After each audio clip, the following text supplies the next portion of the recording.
If you don't chase your dream, you're literally robbing someone else of their blessing. Let me explain.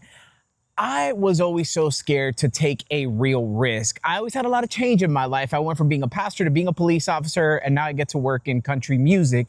But all of those risks were very calculated. Nothing was really betting on myself. One thing that I always loved was music. I always loved going to live shows. I always wanted to be a part of a tour, but I can't sing and I didn't really bring any other skills to the table. But I just love the atmosphere of a concert. However, I was always broke. So I always sat in the last row of the upper deck and I was just happy to be there. But I couldn't afford to sit any closer. So I'm zooming in on that iPhone to try to make it look like I'm closer than I actually am.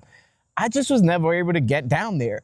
Fast forward to what I get to do now in work in country music. I get to tour with one of my favorite artists. I get to do video. I get to do photo.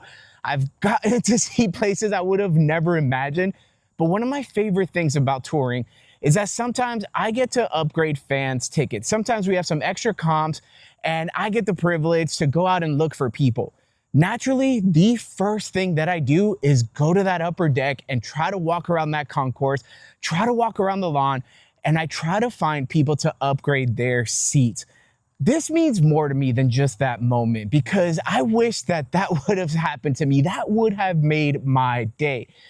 I say all that to say, I feel like it's so much more meaningful because of the fact that I know what it was like to be there. And honestly, last year I was there. I get to be a blessing for someone else because I took a chance and I started chasing my dream. My hope in sharing all this is not about a concert. It's not about anything like that, but everything that you do directly correlates to something somebody else is gonna experience.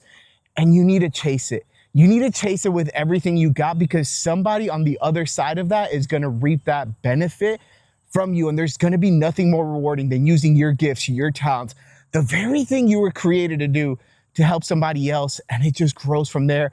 That's how we spread positivity, love. That's how we make an impact on this world. And I know it's something as simple as a concert ticket, but I'll tell you the last one that I did, they were so skeptical at first. There was a grandma with her daughter and then their grandkids. The grandma was so skeptical, thought it was a scam, was thinking like, oh, well, do I gotta give you my seats? I'm like, no, you give me nothing. I just give you these better seats. By the end of it, when she figured out it was real, she gave me the biggest grandma hug I've ever gotten, and it was so sweet. It was such a special moment. My hope is that not only was their experience just that much better, but it also just stirred something in them to go chase something, to go out and do good, to go out and be a light in this world. Because at the end of the day, what else do we have than the impact that we make on others? So this video is for you. If you're on the fence about chasing your dream, if you're on the fence about doing whatever big thing you're scared to do, go out and do it because you're literally robbing somebody else of their blessing. And if this was helpful in any way, it would mean the world to me if you hit that subscribe because I'm still figuring this out and I want to go on the journey with you.